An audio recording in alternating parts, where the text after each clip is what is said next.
Saya dulu merasa bahwa media sosial itu ya seperti pisau. Itu hanya alat. Dia tidak punya nilai, dia bisa digunakan untuk baik atau digunakan untuk buruk, bergantung penggunanya. Ya, saya menganggap dulu demikian. Ternyata tidak sesederhana itu. Ketika kita memegang pisau, mungkin nggak ada orang kecanduan pisau. Enggak. Jadi terus-terusan pegang pisau dari pagi sampai malam, pisaunya dibawa sampai ke kamar mandi, pisaunya dibawa sampai tempat tidur. Mungkin nggak? Mungkin nggak setiap hari kita bawa pisau ke kamar mandi, ke WC, ke mobil?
It's easy today to lose sight of the fact that these tools actually have created some wonderful things in the world. They've reunited lost family members. They've found organ donors. I mean, there were meaningful systemic changes happening around the world because of these platforms that were positive. I think we were naive about the flip side of that coin. Hai, assalamualaikum warahmatullahi wabarakatuh. Jumpa lagi dengan saya. Hari ini kita akan membahas soal media sosial dan pengaruhnya dalam kehidupan kita. Jadi teman-teman, saya dulu merasa bahwa media sosial itu mungkin seperti kebanyakan orang Indonesia yang menganggap bahwa gadget, media sosial itu hanya alat, ya, just a tool, like a knife, ya, seperti pisau. Dia tidak punya nilai, dia bisa digunakan untuk baik atau digunakan untuk buruk, bergantung penggunanya. Ya, saya menganggap dulu demikian. Ternyata teman-teman, setelah dipelajari lebih mendalam, ya, gadget yang di dalamnya ada sosial media tidak sesederhana itu, tidak senaif itu, ya. Ternyata dia bukan sekedar alat. Jika hanya alat, maka dia hanya menunggu, tidak melakukan apapun. Ternyata sosial media enggak seperti itu. Jika sosial media itu atau gadget itu hanya alat seperti pisau, ada nggak orang yang kemudian setelah memegang pisau jadi kecanduan pisau? Ya, ada nggak orang setelah memegang pisau jadi kemudian sedikit berinteraksi, menjadi jarang bicara, jadi asik sendiri? Rasanya umumnya nggak ada. Bahkan chef sekalipun tidak mendominasi memegang pisau hidup mereka. Tapi bisa nggak sebaliknya terjadi pada ketika kita beraktivitas di sosial media? Nah, ini yang akan kita bahas. Kali ini saya tidak sendiri, teman-teman. Saya hadir bersama teman saya, teman spesial. Ya, kenalkan, namanya ini dia teman saya. Ya, silahkan kenalan dulu dong namanya. Perkenalkan, saya Syahid, kelas 10, satu atau enggak satu SMA. Oh, kelas 1 SMA ya. Umurnya berapa sekarang? Berapa? 16. 16 tahun. Teman saya ini yang kebetulan Allah takdirkan jadi anak saya ini spesial karena amazing. Beliau mau diajak ngobrol, mau diajak untuk diskusi, bahas ini. Kita akan bahas tentang sosial media karena begitu banyak manusia zaman now itu keberadaan sosial media itu rasanya menjadi sebuah utopia jika lepas buat sebagian orang, dan ketika kita mau mengendalikannya jadi distopia. Seperti itu. Nanti kita bahas bersama-sama. Sejujurnya yang kita bahas ini adalah resume dari sebuah film dokumenter beberapa ahli IT di Silicon Valley, ya. Bisa lihat di video ini ada namanya Tim Kendall, dia CEO Facebook. Ada namanya Askar Raskin, salah satu engineer Firefox dan Mozilla. Lalu ada Sean Parker, ya, mantan presiden Facebook. Lalu ada Tristan Harris, ini yang menjadi pembicara utamanya. Dia salah satu mantan engineer di Google, ya. Yang belum nonton silahkan nonton. Yang mungkin tidak berkesempatan nonton, kita kasih resumenya sekarang. Tapi sebaiknya kita sarankan untuk nonton juga. Yang sudah nonton, ini adalah elaborasi, ini adalah repetisi supaya semakin kuat kita untuk kehidupan kita bisa bersinergi, bisa memanfaatkan teknologi dengan wise, tetapi tidak dilalaikan karenanya. Said, sosial media yang kenal apa aja?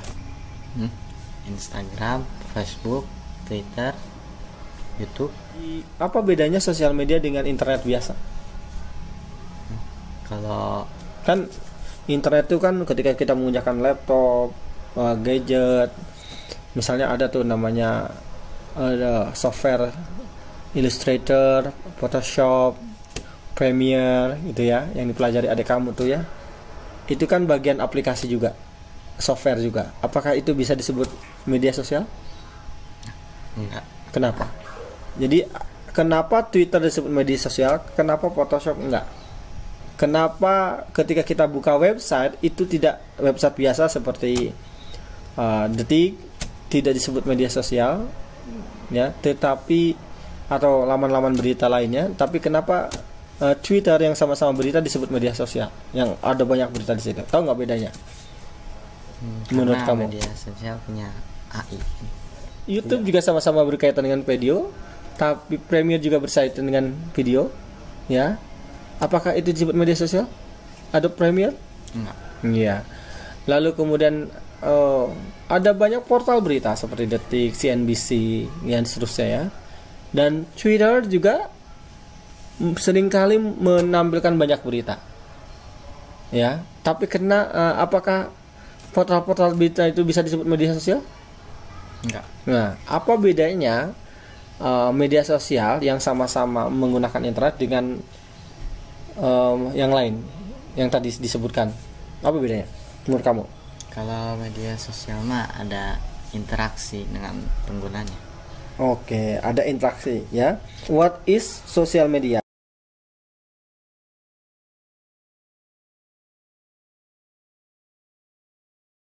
Jadi kalau sesama pengguna ini saling sharing ya, untuk publik, itu namanya bisa disebut media sosial.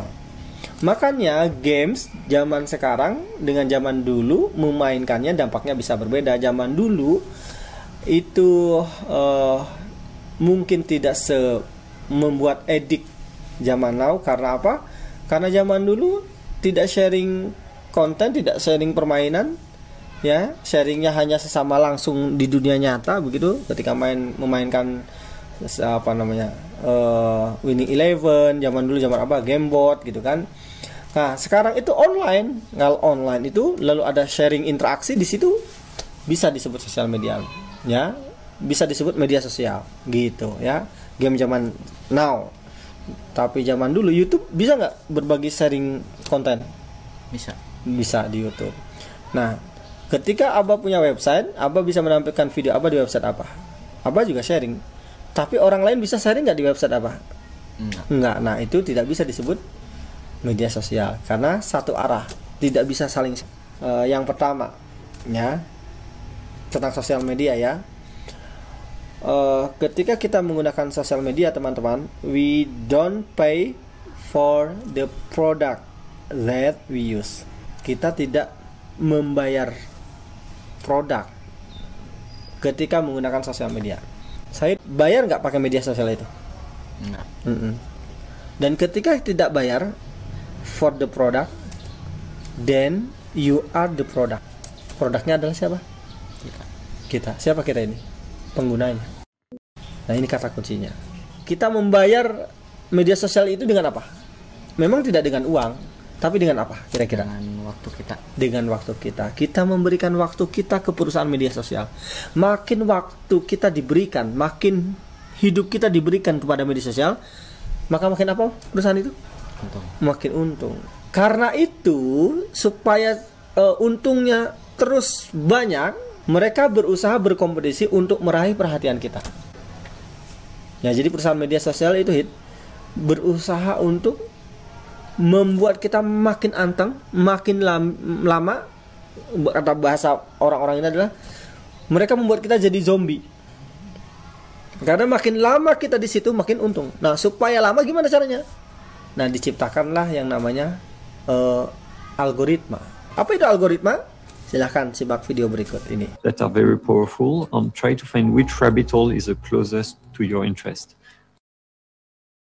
Companies like Google and Facebook would roll out lots of little tiny experiments they were constantly doing on users. And over time, by running these constant experiments, you develop the most optimal way to get users to do what you want them to do. It's manipulation, right? We're just zombies and they want us to look at more ads so they can make more money. Yang kedua, banyak orang berpikir bahwa sosial media itu hanya alat biasa yang ya Facebook hanya untuk berbagi cerita apa yang dilakukan oleh teman, ya kan? Lalu kemudian Instagram hanya tempat untuk berbagi foto, Google hanya sekedar search engine. Tapi yang tidak disadari banyak orang ternyata adalah perusahaan-perusahaan itu berkompetisi untuk merebut perhatian kita, gitu. Jadi bisnis model mereka adalah biar kita tetap engage. Tahu maksudnya? Di depan situ terus. Di depan terus. Tapi mungkin ada orang yang berkata bahwa kita juga dapat keuntungan kok dari media sosial. Ya, kalau kita bisnis.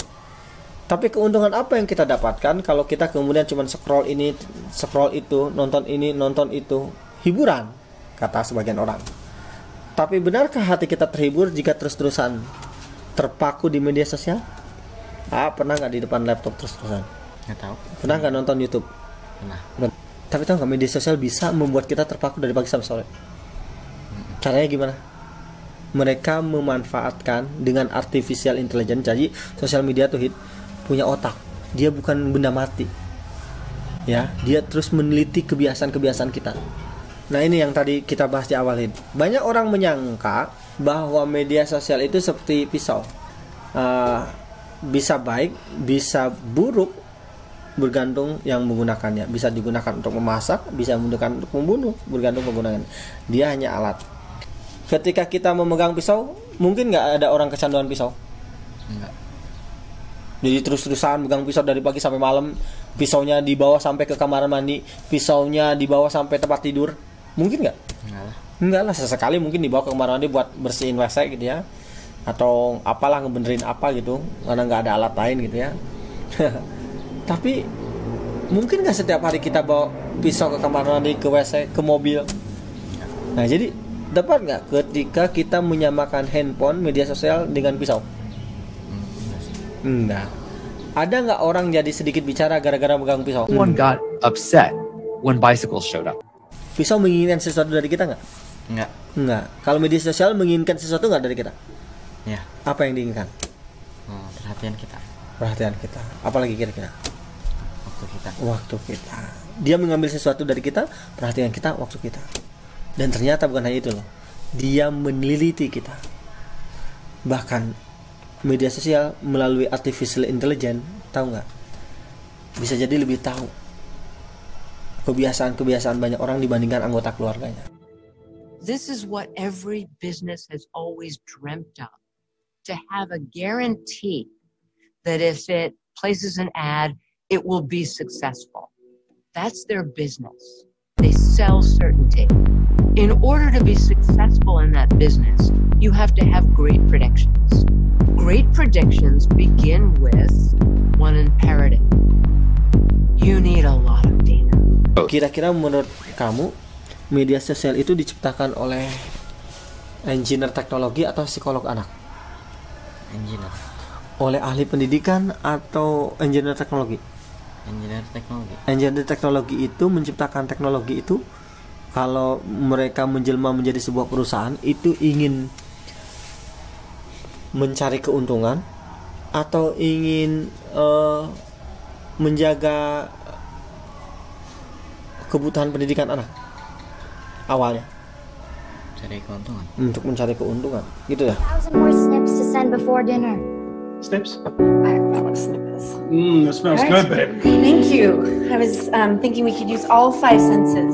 I don't know any parent who says, yeah, I really want my kids to be growing up feeling manipulated by tech designers, manipulating their attention, making them impossible to do their homework, making them compare themselves to unrealistic standards of beauty. Like, no one wants... Kamu udah punya media sosial belum? Nah, sepertinya kamu belum merasakan. Tapi suatu hari nih, ketika kita merasakan media sosial, dikasih like sama orang, bakal seneng nggak? Seneng lah. Dikasih komentar sama orang, bakal seneng nggak? Komentar positif. Seneng. Nah, misalnya nih ada 100 orang yang komentar positif, ada 1 yang komentar negatif. Kira-kira yang akan kepikiran 99 orang yang komentar positif atau yang 1 yang negatif? 1 yang negatif. Kenapa bisa begitu? Karena ya jadi merasa dirinya kurang gitu. Iya, karena itu dia berbeda. Dan ketika mereka menggunakan media sosial, mereka bertemu dengan banyak orang yang tidak mereka ketahui karakternya. Apa yang terjadi kalau anak-anak kita kemudian menerima komentar-komentar terus-terusan yang negatif? Nah, itu tadi yang menyebabkan banyak orang akhirnya jadi depresi, stres dengan komentar orang lain. Ya, nggak pernah baca berita Korea gitu? Enggak. Kenapa enggak? Nggak tertarik? Enggak. Kenapa? Enggak apa-apa. Yang lain kan tertarik, teman-teman kamu. Kan yang lain itu. Iya, kenapa nggak tertarik? Ya nggak menarik, Pak. Nggak menarik. Yang menarik apa kalau di internet kamu selain belajar? Jujur? Animasi mungkin. Animasi. Terus apa lagi? Ngomong yang keras atuh. Apa yang menarik di internet? Apa? Nggak tahu. Nggak tahu. Tadi sebutnya aja, ulangi, kan ini ulangi. Ngomong yang keras Sahid. Iya. Apa yang menarik di internet? Tentang animasi atau teknologi. Teknologi. Belajar coding? Iya. Kenapa belajar coding? Buat apa? Ada banyak kesempatan, peluang yang luar biasa di sana. Tapi apakah untuk menciptakan games? Enggak. Apa kira-kira coding itu buat apa? Buat bikin program. Program untuk apa? Buat dipakai orang. Iya. Kalau dipakai orang kayak media sosial yang buat apa? Kalau cuma sekedar dipakai orang kan kayak media sosial, nanti akhirnya melalaikan orang gimana? Itu hanya hobi kata Abah. Hobi. Iya, kan boleh kata Abah juga. Abah cuma mau nanya sama A. Menurut A, setelah ditawarin mau. Kenapa mau? Ya karena menarik. Kenapa menarik coding? Karena seru. Kenapa seru? Ya karena kalau udah bisa teh jadi seneng gitu. Oh, untuk menciptakan program. Niat kamu kalau sudah menciptakan program bisa untuk apa? Bisa buat cari uang. Terus? Biar bermanfaat bagi orang lain. Biar bermanfaat. Contoh yang mimpi kamu menciptakan apa? Pengen menciptakan apa? Kalau program belum. Menciptakan aplikasi? Enggak, belum. Ya pokoknya karena ada banyak tantangan di situ coding kan ya. Memecahkan misteri bisa di situ. Orang-orang zaman itu punya perlindungan terhadap anak-anak. Misalnya tentang apa tayangan televisi ini benar-benar berdampak baik buruk atau anak. Makanya banyak kajian skripsi di terutama anak-anak komunikasi psikologi itu soal skripsi itu penelitian mahasiswa yang meneliti soal dampak negatif televisi terhadap dampak tayangan terhadap perkembangan anak. Sering banget itu penelitian soal itu. Makanya akhirnya muncul yang namanya aturan-aturan pertelevisian penyiaran seperti bimbingan orang tua, pernah lihat nggak? BO, R remaja, pernah lihat nggak? Nah, segala umur SU, pernah lihat? Nah, tapi di internet ada itu nggak? Enggak.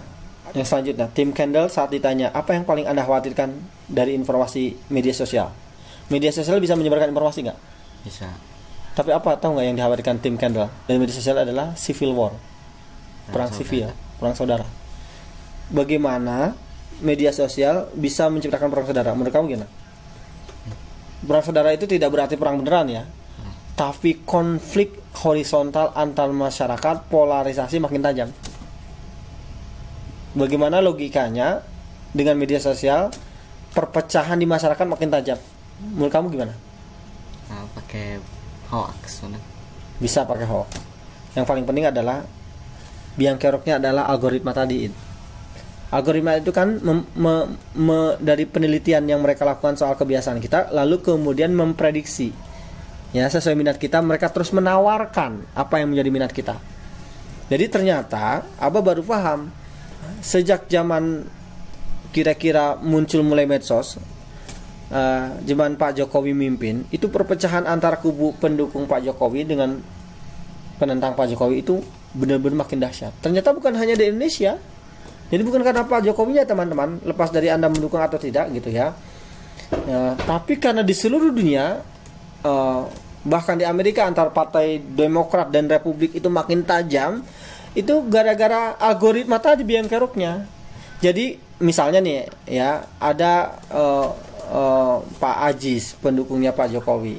Ketika di internet dia akan terus mencari soal prestasi Pak Jokowi, kehebatan Pak Jokowi, semua hal yang berkaitan dengan kebaikan Pak Jokowi. Tapi penentangnya itu akan terus sekali ngebuka misalnya soal keburukan Pak Jokowi, maka dia akan terus ditawarkan soal kritik, keburukan, dan seterusnya soal Pak Jokowi. Nah, jadi yang pendukung Jokowi akan terus melihat berita tentang kebaikan Pak Jokowi, yang menentang akan melihat apa? Sisi negatifnya. Nah, jadi akhirnya mereka bertemu itu untuk mempertahankan pendapatnya, bukan untuk berdiskusi.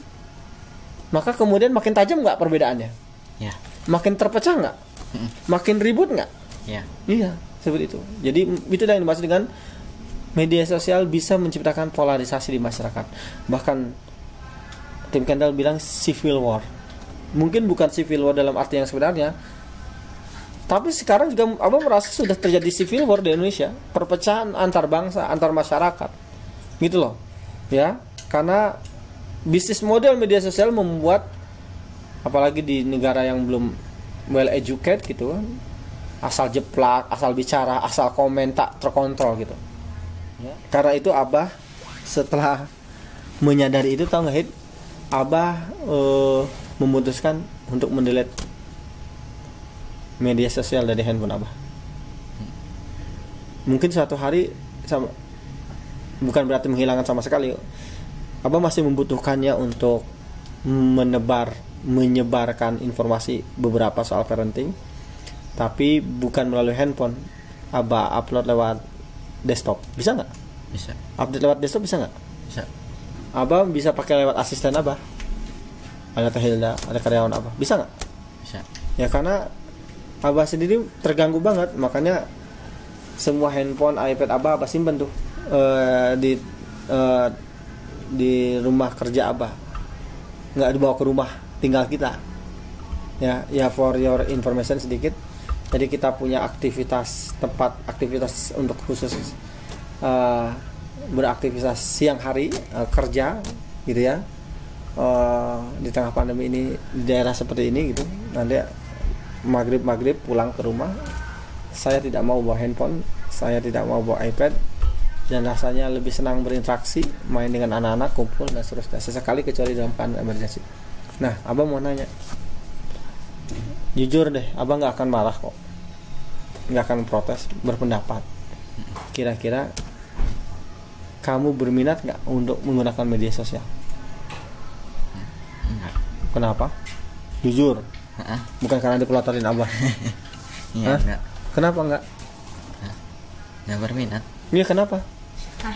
Kan banyak informasi di situ.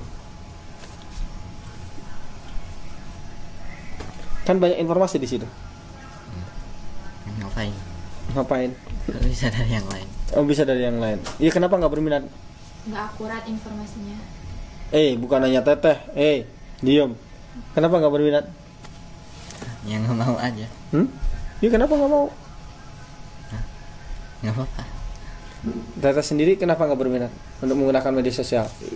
Ya, takut terdistrak. Kenapa takut terdistrak? Kayak kan? Kenapa takut terdistrak? Aku terdistrak ya karena apa ya? Yang gitu lah. Iya, kayak gimana? Kayak gimana?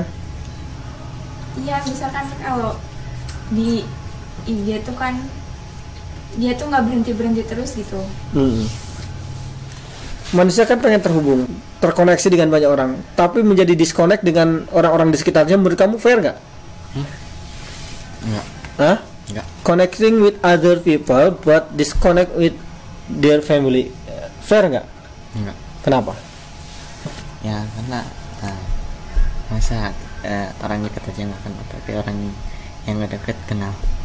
Nah, dari pagi sampai sore kamu udah berpisah dengan Abah Umi misalnya suatu hari, terus kamu megang HP sendiri, ada nggak? Enggak. Terus ngapain pulang? Iya kan? Ya, Abah kalau pergi keliling keluar kota kan, keliling beberapa daerah kan, pulang kerja itu yang pengen lakukan adalah ya karena capek merem. Tapi kalau nggak capek rasanya tuh pengen ngobrol lama-lama.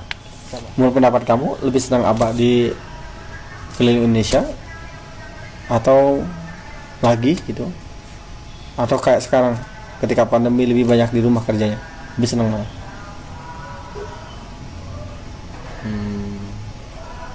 Ya mungkin sama aja bagi kamu, tapi coba pikirkan, kira-kira lebih senang mana? Di sini. Kenapa? Kan bisa sama Abah. Ya iya, ngapain kalau sama Abah? Sama Abah ngapain? Main. Main apa sama Abah? Olahraga. Oh iya, bisa interaksi aja itu sudah kebaikan. Tapi terserah teman-teman.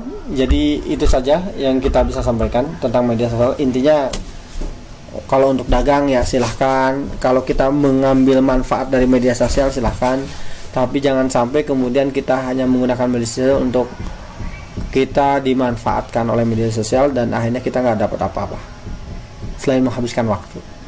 Terima kasih teman-teman ya, sampai jumpa di video berikutnya. Terima kasih Syahid sudah hadir di video kita, mudah-mudahan bermanfaat. Semoga Allah balas kebaikan Syahid. Terima kasih teman-teman. Sampai jumpa. Assalamualaikum warahmatullahi wabarakatuh. I've uninstalled a ton of apps from my phone that I felt were just wasting my time. All the social media apps, all the news apps, and I've turned off notifications on anything that was vibrating my leg with information that wasn't timely and important to me right now. Reduce the number of notifications that you're getting. Turn off notifications. Turning off all notifications. So I'm not using Google anymore, I'm using Prompt, which doesn't store your search history. Never accept the video recommended to you on YouTube. Always choose. That's another way to fight. Essentially, you vote with your clicks. If you click on clickbait, you're creating financial incentive to potential. Notice that many people in the tech industry don't give these devices to their own children. My kids don't use social media at all. Is that a rule or is that a... That's a rule. We are zealots about it. We're crazy.